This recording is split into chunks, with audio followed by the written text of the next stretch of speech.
लगा सकते हैं। अब नेक्स्ट आपका मोस्ट इंपॉर्टेंट टॉपिक है आपका कि हड़प्पा सभ्यता के पतन के क्या कारण थे। तो जो हड़प्पा सभ्यता के पतन के ना बहुत से कारण थे। कुछ लोग मानते थे कि जलवायु परिवर्तन के कारण ये हड़प्पा सभ्यता का अंत हो गया है। मतलब कुछ विद्वानों का मानना था ना कि सिंधु नदी के मार्ग बदलने और जलवायु परिवर्तन से हड़प्पा सभ्यता का क्या हो गया है, नाश हो गया है। जैसे जैसे जलवायु परिवर्तन हुआ तो लोगों को रहना वहाँ पे असंभव हो गया। तो उसका आंसर क्या होगा कि वो सिविलाइजेशन जो सभ्यता बस रखी थी, जो इतने अच्छे से फल फूल रखी थी, वो क्या हो गई, नष्ट हो गई, विध्वंस हो गई उसका। नेक्स्ट इसका कारण बता सकते हैं कि पर्यावरण का सूखा होना। मतलब पर्यावरण एक तरीके से खराब हो गया। पर्यावरण वहाँ का एक तरीके से जो खाने पीने को जो चीज़ें मिलती थी, जैसे कि हम जानते हैं कि कोई भी सभ्यता वहीं पे फल फूल सकती है जहाँ पर क्या होती है, नदी होती है। और नदी क्या करती है, नदी वहाँ पे पेड़ पौधों को एक तरीके से वो पानी प्रोवाइड कराते हैं। उससे जो पेड़ पौधे हैं वो फल फूल सकते हैं और फलेंगे फूलेंगे, तो उससे हमें क्या मिलता है, अनाज मिलता है। तो इस कारण से कोई भी सभ्यता कहाँ पे उत्पन्न होती है, कभी भी वहाँ पे उत्पन्न होती है जहाँ पे एक तरीके से नदी होती है। इसका आंसर जितनी भी आपने देखी सभ्यताएं, चाहे वो लोथल हो गया, ये सब हो गया, कालीबंगा हो गया, मोहनजोदड़ो हो गई, ये हड़प्पा हो गई, ये सिंधु घाटी सभ्यता हो गई, तो ये सब कहाँ पे फली फूली थी, ये सब नदियों के आसपास ही फली फूली थी। तो वही कहा गया कि अगर पर्यावरण सूख जाएगा, इसका एक कारण ये माना गया कि पर्यावरण का सूखा होना। मतलब हड़प्पा निवासी तांबे एवं कांसे की उत्पादन के लिए ईंटें पकाने के लिए बहुत अधिक लकड़ियां जलाते थे, जिसके निकटवर्ती जंगल में वन नष्ट हो गए थे और भूमि की क्या हो गई थी, नमी कम हो गई थी। तो इसका आंसर क्या हो गया था, पर्यावरण क्या हो गया था, एक तरीके से खराब हो गया था। तो इसका आंसर लोग वहाँ पे अब नहीं सर्वाइव कर पा रहे थे। तो इसका आंसर इसका एक ये भी कारण हो सकता है। नेक्स्ट कारण था कि बाढ़ का आना। और बाढ़ का आना का तो मतलब बोलते हैं ना कि ज़्यादा से ज़्यादा 99% रीज़न यही माना जाता है कि जो बाढ़ का रीज़न की वजह से क्या हुआ था, जो सिंधु घाटी सभ्यता थी उसका विध्वंस हो गया था। वैसे तो इन सब कारणों से भी जो हमारी वो थी, जो सिविलाइजेशन थी सिंधु सभ्यता, वो नष्ट हो गई थी।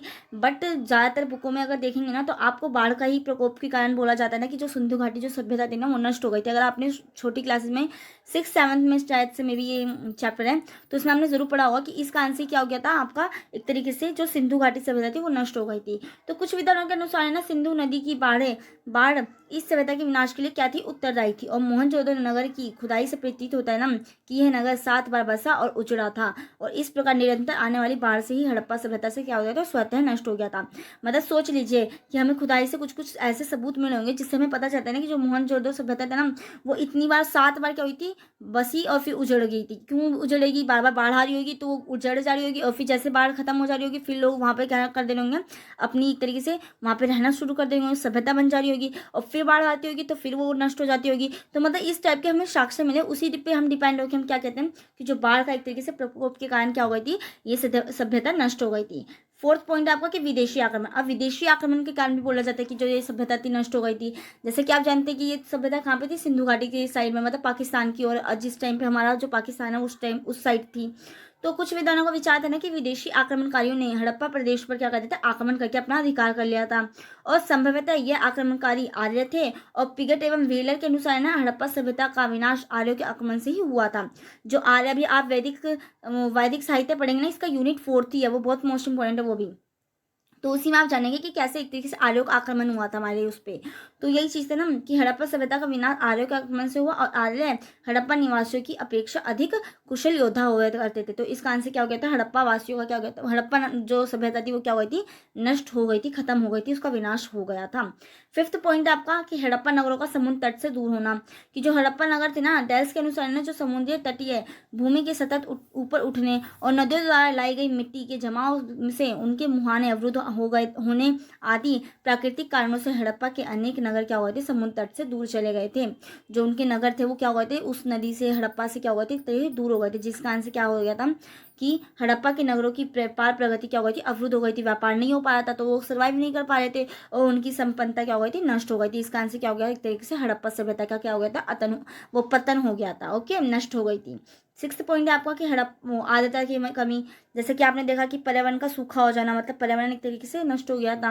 और क्योंकि इतने सारे एक तरीके से वहाँ पे लोग क्या करने लग गए थे, फिर लकड़ियों को जलाने लग गए थे, लकड़ियाँ जलाने लग गए, फिर जमीन की जो नमी थी वो सूख गई थी। तो यही कारण था। और घोष के अनुसार ना कुछ स्थानों पर आर्द्रता की कमी हो गई थी।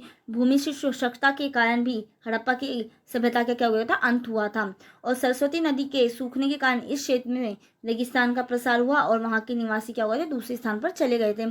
तो इसका आंसर, अब जब वहाँ से दूसरे स्थान पर निवासी चले जाएंगे, जब निवासी ही नहीं रहेंगे तो वो सभ्यता कहाँ से कहलाएगी, वो सभ्यता तो कहीं नहीं जाएगी।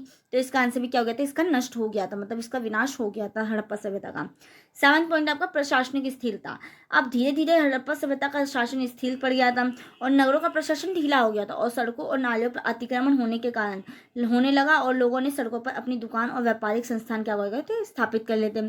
तो इस कारण भी क्या हो गया था, एक तरीके से हड़प्पा जो सभ्यता थी जहाँ पे वो नगरीय लोग बसे हुए थे, एक तरीके से जो हड़प्पा वासी बसे हुए थे वो क्या हो गए थे, एक तरीके से कहीं और जाने लग गए थे और इस कारण से क्या हो गया था, एक तरीके से उसका पतन हो गया था। तो आपने देख लिया मैंने 7 पॉइंट आपको पतन के रीजन के कारण बताया मैंने आपको। तो आप देख सकते हैं कि क्या क्या रीज़न थे आखिर में हड़प्पा सभ्यता के पतन होने के। तो ये बहुत मोस्ट इंपॉर्टेंट टॉपिक है आपका, इसको आप ज़रूर अच्छे से करके जाना। जितने भी मैंने आपको ये पॉइंट लिखवा रखा है ना, तो इसके ना आप थोड़ा सा इसको एक्सप्लेन अच्छे से करके लिखना। मैंने तो आपको बहुत शॉर्ट में बता रखा है, बट आप उसको अपने व्यूज़ में, जैसे कि मैंने आपको बताया कि हाँ जलवायु परिवर्तन है, वो जलवायु परिवर्तन किस कारण से हुआ, इसके पीछे मतलब आप इसको रीज़न देंगे कि हाँ कैसे कैसे जलवायु परिवर्तन के कारण क्या हो गया था, एक तरीके से हड़प्पा सभ्यता का नष्ट हो गया। कि जलवायु परिवर्तन क्यों हो रहा होगा, वहाँ के लोग रह रहे होंगे वहाँ पे, फिर वो आग जलाते हैं, कुछ करते हैं, काम करते हैं, तो उससे क्या होता है हमारी जलवायु इफेक्ट पड़ता है। अभी भी हम कुछ करते हैं मान लीजिए, तो उससे क्या होता है हमारी जलवायु वो होती है खराब होती है, जलवायु में परिवर्तन होता है ज़्यादा लोगों के उससे, तो उससे क्या होता है मौसम संबंधी कुछ ना कुछ आपदाएं आती रहती हैं।